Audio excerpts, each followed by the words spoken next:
Oh my God, that was crazy. That was quick. We were moving with quickness, with speed. Damn, my God. I think every setup would be like that if you didn't slow me down. Think about it. Actually, truly think about it. Thought about it, wrong. Vanessa Schaefer. Is that how you say the last name? Yeah, Schaefer. Incredible. Vanessa Schaefer, welcome to the show. Thank you for having me. We always start the show with one question. Okay. Who are you? Oh, that's a tough one. Think I'm an athlete, hockey player. I'm a daughter, a sister, a girlfriend, and a student. Yeah. That's a good list. Yeah, I didn't really know what to say there, but That was like a Twitter bio almost. yeah. Have you seen those? I have, yeah. Father. Yeah. All the millennials. Christian. Yeah. Yeah. Yeah. You play hockey. Mhm. And there's a little bit of buzz around you. I don't know if you felt it. About because you were in the Olympics, the most recent Olympics. And I'll be honest, this is the second time I've spoken to Olympian. Oh, who was Because the first? my high school track coach, I didn't actually play. She was never my coach, but she was an Olympic gold medalist. Wow. I think or silver medalist with like the women's track team in like the 80s. That's really impressive. Yeah, they took away her medal for doping. But Oh. but you won bronze for folks who don't know. Yes. Yeah. I won bronze. No Yeah. doping there. No doping. Yeah, passed all those tests. I guess a good place to start is just like hockey. Was that like always your first love? Yeah, I think so. I mean, I started when I was 5 because my brother played hockey, and I just love to skate and I love to be on the ice, and yeah, just every year after I just was signed up by my dad and I just loved it. You mentioned your brother. Older or younger? Older. I have an older brother and older sister. Okay, word. Yeah. Are you the youngest? Yeah, I'm the youngest. Were you kind of like a scrappy kid, kind of like, Oh, yeah, for sure. I would say I was very competitive. I didn't like to lose. And so I think that's what kind of fueled me a lot of the time. And I played with the boys growing up as well. So with that, it was a little more aggressive and yeah, I would get in there. Yeah. What was that experience like? Oh, that was tough. I mean, especially when when I was younger, it was easy. I mean, when you're a girl there, no one really treats you much differently because you're 5 years old, 7 years old.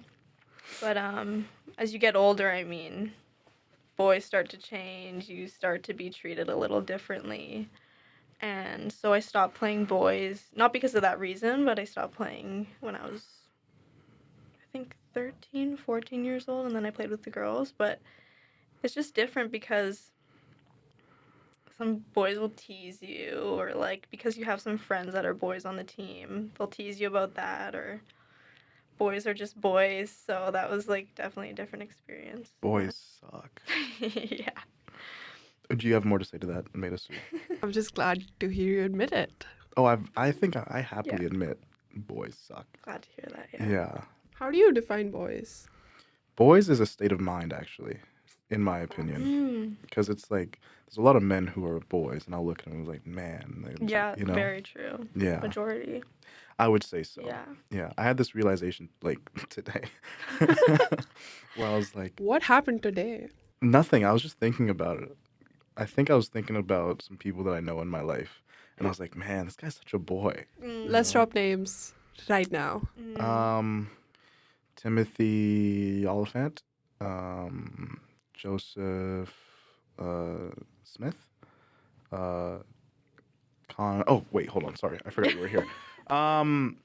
No, how was, I guess because you got the experience growing up playing with boys and girls. Was there, a different, style? Because I know, with basketball, because I'm coming from, a basketball, perspective, it's different. It's almost like a different game. Oh, yeah. Yeah. Yeah, for sure.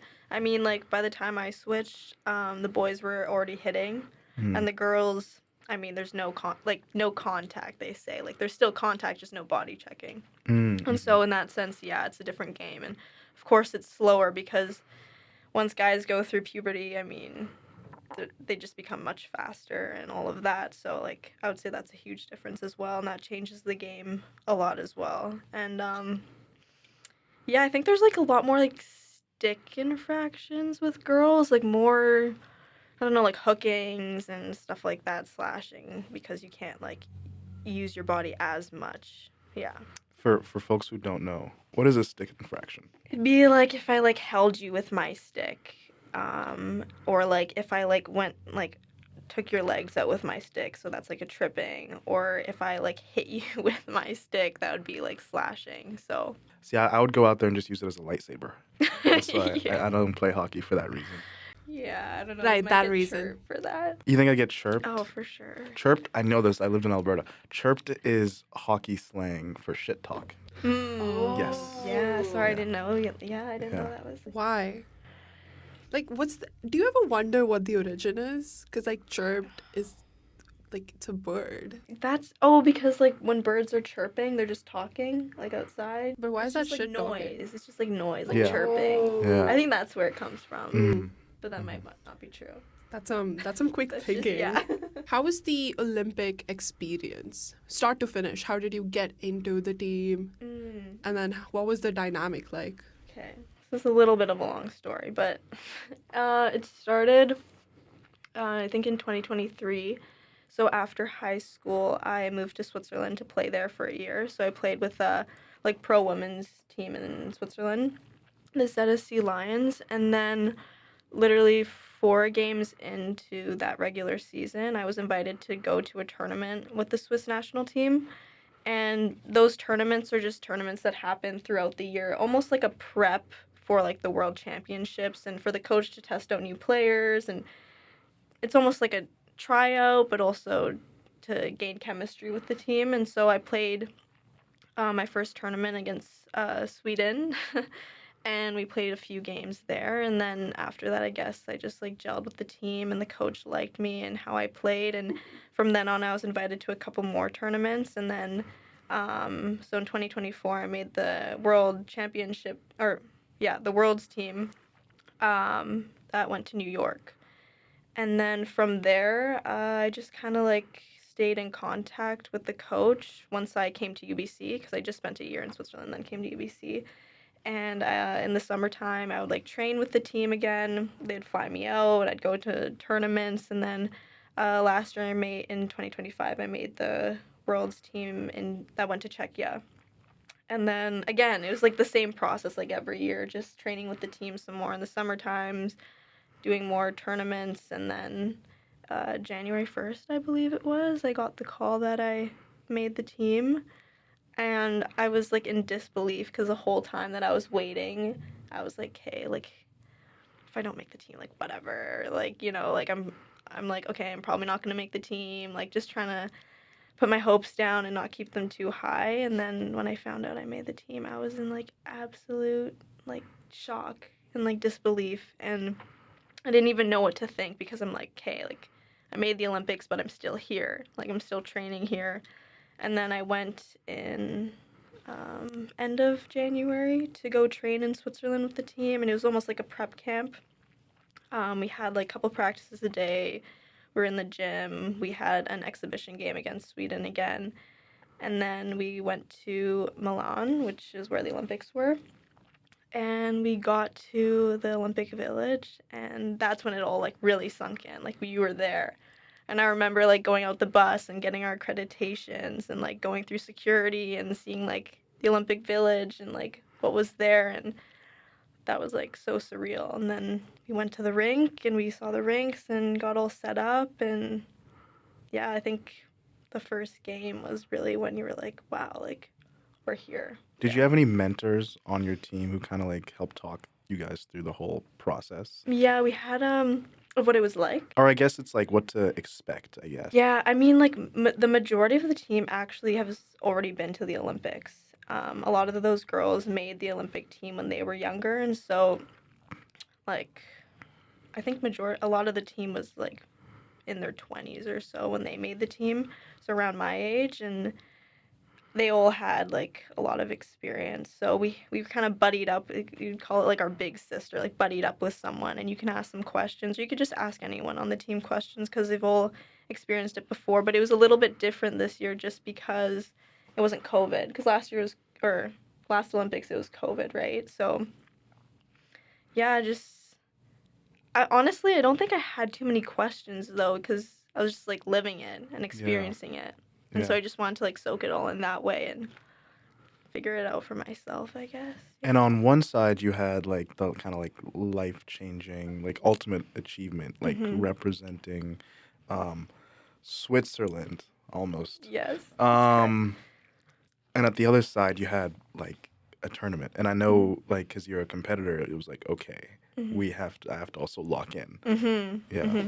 I think that's another big thing that people don't think about too much. Like, yeah, there's all like sort of like the glitz and glam of going to the Olympics, but at the end of the day, you're there for your sport and you're there to compete. So the first day was a lot of like, excitement and just like, soaking everything in. But then after that, every day was very routine of like you're waking up, you're eating, you're going to the rink, you're doing your prep, you're working out, you're on the ice practicing, you're cooling down, taking care of your body, taking your naps, trying to do a little bit of school on the side, but not too much done. I think you can get a pass. Yeah. I think you have a good excuse for extensions. Yeah. I tried to, but yeah, it's just like a lot of it was just you had to focus, and then it was more after the Olympics that you could really like process what just happened, but during it it's focusing on the game. Did you have moments where you could kind of like stop and kind of like, I guess, like smell the roses? I think definitely there were moments like that, but honestly I don't really think that happened for me in the process. Like it was the start that I was like, wow, this is amazing, and the end. And during the middle part it's kind of a blur, and you're just like, it almost felt like any other tournament with the national team because you're there playing those teams that you've played for the last couple of years. But now that I say this, I think it was when you're playing the game and then you're looking up in the stands and seeing all the people there. That was like insane. Like you look at one row of people, the way the rink was designed, and then there's like a whole other level way up high. You can barely see like the people, but like it's all packed, and yeah, that was unreal. Yeah. And I'm sure it's different if you were playing like an individual sport. I'm like, you had that support from your team. Oh, yeah, for sure. Like, everyone's going through it together. You're all supporting each other. If it's a good day, bad day, like, yeah, you all got each other's backs. So. Yeah. Was there someone, like, when you were on the rink, like, playing against another team, where there's, like, one player who was like, ooh, I hate her ass? Oh, yes. Yes. But I don't know if I want to say, because she's an amazing player. It was more so just like, damn, like, she's good, and, like, she gets in there, she battles, she's feisty, but... Yeah. It's like, yeah, I want to beat her. Yeah. It was like, I don't know if I want to say the name, but it was a girl on, like, Team USA, and she was, like, feisty, but... Yeah. Shout out girl on the team, on Team USA. Yeah. That competitive, like, itch. Oh, yeah, like, she's got that. Yeah. And I can tell you have it too. Like, as soon as I saw you, I was like, okay, there's something about hyper competitive people that you can kind of, of me. like a little bit. Oh, really? Like, like there, you can tell a little bit, 100%. You're giving me a face, but 100% I can see, especially when like hyper competitive people talk about like their passions, where it's like there's just like something that takes over them. Oh yeah, just a whole other inner like beast. Yeah, inner beast. Mine's a horse. Oh. Yeah. Huh. Yeah. Why horse? It's a very small horse. It's like a pony. Like a pony. Yeah. It's like a donkey, actually. Yeah, that's a great description. On that point, there was in a different sport, figure skating, the phenomenon Alyssa Liu, and she kind of talks about like the opposite of what I am talking about with the competitiveness. What's your take on that whole thing? And like, do you think you kind of align more with like the quote unquote Mamba mentality, like competitive nature, or are you kind of just like? I think I'm just kind of like, I feel like I'm more chill than some people for sure. Like, I kind of like to keep to myself. I don't like to be too loud. I know like some people on my team at UBC, like they're like huge personalities. They like to like get loud, and that like really pumps them up. But I think for me, when I play my best, I'm just calm, but I'm also like having a good time, having a good laugh, and then when you get on the ice, you're just focusing, or at least like I'm just focusing on like, okay, like what do I gotta do here, and just kind of like turn on that mindset of compete. Mm-hmm. Yeah. Yeah. What do you think is that like the difference from like when you're playing here at UBC versus like when you like at the Olympics, for example? I think you're just like on a different stage. I mean, here at UBC, you get like your parents watching, you get the other parents watching, maybe a couple people from UBC like coming to watch, but there it's like you got all the cameras, you have the huge stadium packed, and you just know it's almost like a subconscious thing, I think, for me. Like, you just know, like, you have to step up to a different level, and you know who you're playing, and that's, like, the best of the best, so you have to really, like, step up your game. And so with UBC, it's, like, it's just more, like, calm and mellow and not as high stakes, I feel like. So that's, like, the biggest difference for me. How about like on the ice? Is there like a different level of intensity, would you say? I mean, it's just that, like, the girls that you're playing against are, like, I mean, for instance, Team USA, you have, like, Hillary Knight and, like, all these, like, big names. Like, all these girls that, like, play, like, Div 1, like, they're the best in their league. And then you have, like, Marie-Philippe Poulin and, like, all these, like, big stars and names. And, wait, I kind of forgot the question. It was kind of more about like the intensity of like the the game. intensity, yeah, sorry. It's funny. It's like my ADHD undiagnosed, but Hey, welcome. Perfect place for Yeah. you. yeah, This is it. This is the club. Mhm. awesome. Yeah, so it's just like the intensity of like the girls you're playing. They're just that much better. So you have like I'm trying to match that. Of course, I think they're way better than me, which they are, but just trying to match that intensity as well. That's interesting. Mhm.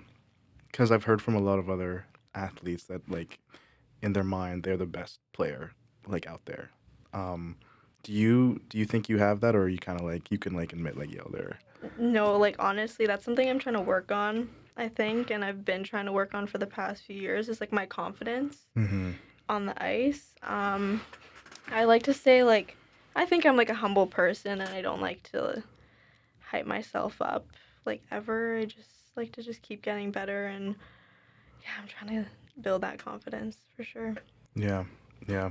You mentioned I want to go back a little bit because you mentioned your pops was the one who kind of kept like signing you up. How active was he, like in your hockey journey? I guess up until now. The most active. Like yeah, he was my coach for a couple years when I was like 5, 6 years old. He like he would drive me to like my early morning practices that were at 6 a.m. He would drive me to all the tournaments, all the games. He would connect with so many people like who were on the team and find out things for me and get me on whatever tryout it was. And he's the reason why I went to Switzerland. I mean, he's the one that contacted the teams, and I went there and skated for a couple of them to see how I liked it and to see how they liked me. And yeah, he was like the main driving force of everything. Yeah. What's his name? Stefan. Shout out Stefan Shout out Schaefer, Stefan. my guy. Yeah, we have love for fathers on the show. Oh. Like Maydha's dad, Papa Sood. Yeah, he's one of our 5 listeners. Yeah, Oh, really? Yeah. yeah, he's I the love goat. that. Shout out to him. Yeah, and shout out my dad too. But yeah, like it's really, I feel like it's really important to have that, like especially just someone who believes in you and is willing to kind of like go that extra mile. Oh, for sure. I mean, also shout out to my mom because like she also like I'm sure really there's supported me. and unsung how- hero. Oh yeah. Like yeah. Yeah, but he was like more intense about it and more in it, and so like he like helped push me. Were your parents there to support you when you were at the Olympics? Yeah. So they were there for like the 2 weeks. My dad had to leave a little bit earlier, but like I had a huge support system. Like my sister who goes to school in Ireland, like she flew over. My brother goes to school in Kamloops, like he flew over. My grandparents came. I had like so many people just like kind of visiting, like friends and family. One of my best friends, yeah, she came. Wow. So. So, do you know their favorite part of the entire trip? Oh yeah, probably just like sightseeing and like yeah, just like taking pictures of everything, going to restaurants, and Yeah. of course probably like the game is one of them. But And how about you? What was your favorite part about the entire experience? I think it was like the day that we won. Yeah, and we got the medal, and then we went out and we had fun and celebrated together. What does Yeah. that celebration look like? Oh gosh, so it starts with going to the dressing room and popping a couple bottles of champagne and spraying it on the coach, spraying the coach with some water, some speeches, and yeah, a few drinks in the locker room, going back to the Olympic Village, getting some food in you, a few more drinks, going to the bar that they like rented out, a couple more drinks. Yeah. Yeah, just like a few drinks. You're talking to the right person over Yeah. here. I don't like the slander. It's not slander. Yes, it is. Okay. You'll probably be back with the team, hopefully, for the next Olympics. We'll see. We'll I see. don't know. They're changing the coach and everything, but yeah, Mm, we'll see. yeah. I mean, still, I can only imagine how it felt, especially like the opening ceremony. We didn't get to go. Y'all didn't go to the opening ceremony? That's a whole story. Yeah. What's the story there? Well, okay, so the coronavirus was going around the village, and it was the Finland team that had it. They had like 13 girls that had Damn coronavirus. Finns. Yeah. I said that. And they had to sort of like quarantine for a day. They had to cancel their game against Canada, and then a goalie on our team, even though she was in her own room, so she was isolated from like all of us, she got it, and so we played the first game without her, and we played the game, and everything went great, and then we get on the bus, and our doctor had to inform us that the head of the SIHF said that we can't go to the opening ceremony because it's too risky. Because, I don't know, we might have it, we might spread it, and then, like, the whole tournament's done. So, yeah, there was a lot of tears shed there because so many girls were looking forward to that, and it was, for some, their last Olympics. And so that was just a huge thing. And, yeah, we couldn't go, and we quarantined for literally, like, I don't know, maybe 12 hours. And then we're back. We're back again. Hold on. So, it didn't make sense. Yeah. Wait, hold on. 12-hour quarantine? Pretty much, yeah. Like, because by the time we got back and everything happened, it was like 12 a.m., something like that. Because we had late games. Yeah. And then, yeah, then we were like, after lunch, we were able to go about our days because no one had any symptoms, no one was sick, and they thought 12 hours was good enough. Well, it makes sense. I guess it's just a precaution. Yeah, like, I mean, if people had it, like, yeah, that would be, good precaution for sure. But of course, like, no one had it. We're just like, oh, are you kidding me? because you hadn't even seen the goalie. Goalie had been kind of Yeah, no one saw the goalie because, like, Yeah. everyone had a roommate, and she was the only one that didn't have a roommate. And so we're just like, we didn't even see her. We had an off day, like, couple days prior to. And so, like, no one saw her the next day, and no one saw her the game day, so it didn't make sense to us. But To me, not speaking for you, for me, it sounds like bureaucracy. Like, kind of like they're part of the same team. We have to. yeah, Yeah. they're trying to be safe. But. Yeah. Anyway, this is an anti-vax show, by the way. I should let you is know. it? Yeah. We told you before that you would be canceled after. God, yeah. Am I not allowed in this room? Are you vaccinated? Yeah. Oh my god. That's tragic. But it's Yeah. okay. Sorry, guys. We'll let it slide this Yeah, one. just this once. Okay. Damn. Yeah, that sucks. That sucks so bad.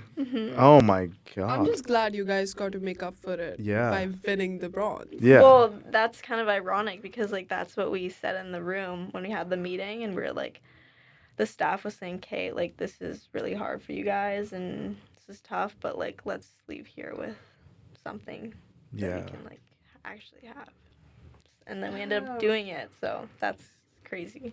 Awesome. I have to ask this question, and I apologize. You know what I'm about to ask. I know. I've been scared for this question the entire Oh, day. no. Yeah. You know I have to ask it. Okay. The Olympic Village. There's rumors Mhm. of what goes down Mhm. when you get a lot of young, athletic, attractive people and force them into a space for 2 weeks. Mhm. There's a lot of how do I say this? Tension, heated rivalry. Oh my god. You did right before. Now you have a partner. Yes. So it may not have applied to you. However, Not at all. did you at 3 a.m. just hear a bump in the night? Actually, no. Mm. I heard no bumps in the night. I mean, I thought it was all a myth. I was like, where are these condoms? Mm-hmm. I was like, haven't seen them. I was like, what are people talking about? And then I remember walking by this like stand, and I look over and I'm like, oh my god, that's it. Mm-hmm. Oh my god. I was like, it's not a rumor. And the next day I walk by again just to see, and there's no more. So either people are taking them as souvenirs, Mm-hmm. Which is highly Or- possible. or it's the other. Yeah. And then one time I was on the phone with my boyfriend, Mm-hmm. and I was in the lounge area. And then I look up, and there's two people, opposite genders, different teams, different nations walking by and sitting very close. Mm. And I was like, wow. Canoodling, I think, is a scientific term. Canoodling. Yeah. Can we get some rumors going? Can you drop some names? Yeah. I don't know about names, but yeah, I think the rumors are true. But I also think that it was more in Cortina. Mm. The snowboarders, the Oh, skiers. Because we were separate from them. Yeah, all the men in hockey are gay anyway. Yeah, so, Right. but like, there's a lot of men's hockey teams, so. Yeah. Yeah, so they're sorted. Yeah.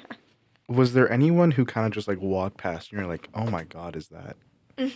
So many people. Like you mentioned Alyssa Liu. Yeah. Like she's like all over like social media and everything, and then you just like see her in I think it was the laundry room. I was like, damn, that's her. Or Mhm. like a lot of NHL players that you'd see or like see in the dining hall walk by, and yeah, crazy. Did you get a chance to talk to anyone you kind of saw that you were like, oh shit? Yeah, like I was in the gym working out, and then with one of my teammates, and we were talking to Matthew Kachuk, Mhm. and then I traded a pin with him. Oh wow. So yeah, he was a nice guy. Yeah. And this is just my fantasy, mind you. Again, donkey inside of me. Okay, yeah. Yeah. Was there anyone who was kind of just a piece of work, just like a jerk in the village, like either with the music or just was just like. Huh. I mean, no one stands out to me. The only thing that I can think of is like the men's Team Canada team staying in a 5-star hotel Mm-hmm. and not in the Olympic Village, and that was like, okay, like, and they claim like they do it every Olympics, like they get a hotel, but it's like, why not just be like the rest of us?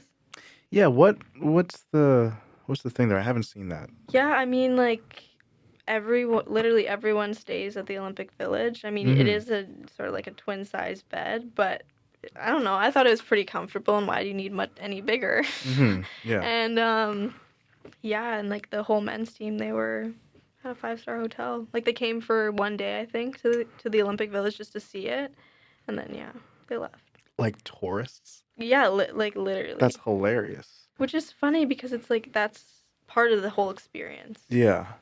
Is just being there and around the other athletes. Is Team Canada good? Yeah. Yeah. They're really good. Like yeah. stupid good. Like Oh, well, they have to crazy. be. Yeah. Crazy good. Yeah. But I'm talking about the men's team, not the women's. Did they win? The men's Yeah. came second. Oh, sick. Yeah. I am so logged We out. do a lot of okay. research on this show. We dive deep. I love just it. like Yeah. don't know anything about the Olympics. That's okay. I mean, At one like, point, I was surprised that the Olympics were still going on. oh yeah, me too. I was like, wow. Okay, we're low key pressed for time. Any not last minute. I can't Last talk, second. think. Okay, I'm gonna redo that question. Okay. Any final thoughts? Any parting lessons to the world? Lessons. I mean, I'm still learning lots of lessons, but um I think just like stepping outside of your comfort zone and taking risks. I think like that's what brought me to where I am today and through this whole journey, because if I stayed in my comfort zone, I wouldn't have done anything I've done, because that was just like the easy route, I guess, or like the comfortable way. So, Yeah. take risks. And reach out like your pops did. Yeah, reach out. Don't be scared to get a no. There's always opportunities out there. Mhm. I like how it was asked to you and I'm answering it. Yeah, love that. Yeah. Typical donkey. Yeah, typical donkey. And on that note, thanks for coming in. Thanks for coming into the studio for this little conversation. Thanks for having me. It was so much fun. Always have to step in and fix your problems. But. Welcome back to my segment on the Who is with Ross Oteri podcast. We just had a brilliant chat with Vanessa Schaefer. They just heard it. You just what? They just heard it. You didn't need to say all that. Yeah, I'm recapping them. Oh, sorry. Go ahead. We talked about the Olympic Village, They just heard Olympics, it happened just now. hockey. Why are you Ice recapping skating. it when it just happened? People forget, like if there's no Subway Surfers next to the screen, Mm-hmm. people can forget Tetris. sometimes. Yeah. Or Tetris. I think, hear me out. I could be an Olympian. You make a face. But I think I could do it. What sport? Speed Tetris? walking. Is speed walking Ah, an Olympic sport? Break dancing. Wait, speed walking is an Olympic sport? Yep. Look at my form. Ready? Oh my god, no, I've seen it. I don't want to see it again. All right, never mind then. It's not. That's not it. You don't think I could do it for speed? Okay. I think shot put. Have you ever held a shot put? Sure. That doesn't sound very I think convincing. I could do it. I genuinely think. Give me 6 months. You know, I actually used to do shot put Yeah? in high school. Oh, what happened? I was too tall. Oh, that's Short. for a lot but, of- yeah. You know how it is. yeah. I think 100 meter. Oh. Yeah. They call me Usain Ross. Okay. What else? Swimming. Swimming? They I've call me never the seen Black you swim. Michael Phelps. Okay. What else? Um, Let's just see how many like Olympians you sports. can name, and sports. Oh, how many Olympics I can name? No, Olympians. Oh, Like how Olympians? many Olympians black version can you be? Oh, for sure. I could do gymnastics. Mm-hmm. I'll be the what's her name? I'll be the black Simone Biles. She's already black. I'll be the blacker Simone Biles. Whoa, it's not a Um, competition. To me, it is. I'm an Olympian. Okay. I could do figure skating. Who's the girl who? I got you. I'll be the black Tonya Harding. Oh, I'm I out can here see breaking that. ankles. Yep, She fumbled, right? something like that. Oh, okay. You know who you could be? No, You're just tall enough. You're dude, just tall enough to be the dude. brown LeBron James. No, I'm not. I think so. Am I? Yeah, How tall is LeBron James? your height 6'8". Wait, is he actually 6'8"? Yep. Holy shit, LeBron James is 6'8"? LeBron Raymond James is 6'8". Yep. Wow. Yeah. I now get why people refer to him as my sunshine. Because he's tall enough to be the sun. Yeah. Yeah. That's good. You should put that I on did a card and not send know it to he him. was that tall. You're gonna. Can I blow your mind? Okay. He's not the tallest player in the NBA. Okay, well, that's not surprising, but I thought he was like 6'3". You're acting like he's like, like he's God. I mean, he is my goat, but I said that's not surprising. no. But you were like, what? He's the sun, because he's so tall. I think I actually don't know what's going on right now. Like, I feel like, you know how you never realize that your body actually has needs, and then you forget that your body actually has needs, and then Mhm. you don't fulfill your body's needs, and then you're struggling, Mm-hmm. and then you're like, oh my god, why am I struggling? And then you realize it's because you haven't fulfilled your body's needs. Mm-hmm. I haven't eaten. drank no water. Mm-hmm. The only thing I did was sleep. After a while. You telling me you didn't drink any alcohol? Yeah. Oh, I'm shocked. Oh, how are you shocked? I'm It's a shocked. weekday. You're sober. Oh, she's 2 days sober, guys. All right, that's the end of the show. 5 We have at to least 5 days sober. minimum. You want your chip? Wait 2 weeks, you get a chip. I don't need to talk to you anymore. That was Thank it. you for watching. Oh, doing the I outro. hope you enjoyed for it, the go for it, it's Olympic fine. conversation. I wasn't doing it. Please. You were clearly doing it first. Yeah, I was. Please leave a comment about. Yeah, like, share, subscribe. Uh-huh. Leave comments about. Rate us on Spotify 5 stars. Oh yeah, that too. Uh-huh. Leave comments Leave a about review. which Olympians black version you think Ross could be. Or Olympians brown versions you think Maydha could be. I don't think I could be any Olympian. I am not athletic. This is true. All right. Bye-bye.